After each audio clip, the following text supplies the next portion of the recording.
Kazel Kinuchi ayaw tantanan ng mga marites. Ayaw talagang tantanan ng mga marites ang kapuso star na si Kazel Kinuchi dahil nga naman sa nadadawit ang aktres sa hiwalayan daw di umano ng mag-asawang Richard Gutierrez at Sara Labati. Matatanda ang kamakailan lamang na may kumakalat na isang larawan na kung saan ay naispatan na nasa iisang area lamang sina Richard at Kazel noong nakaraang Halloween, kaya naman pinagpiestahan at pinagkaguluhan ito ng mga netizens dahil nga naman pala isipan sa mga netizens kung bakit magkasama daw ang mga ito. Kaya naman mula noon ay ayaw ng tantanan ang aktres dahil gusto nilang malinawagan kung ano nga ba ang relasyon nilang dalawa ni Richard.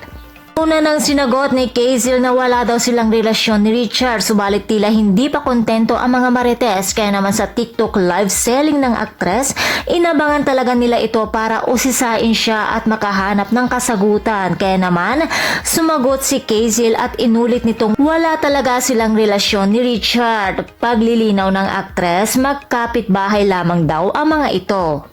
Ani ni Kazel, hindi po totoo yun. Ang ganda ko naman po. Grabe kayo ha. Ang haba naman ng hair ko, guys. Dagdag pa niya, thank you for free publicity but sad to say, that's not true. So wala kayong juice na makukuha for me. Kaya naman mga chikadoras, for more showbiz update, please like, share, and subscribe my channel. Thank you for watching.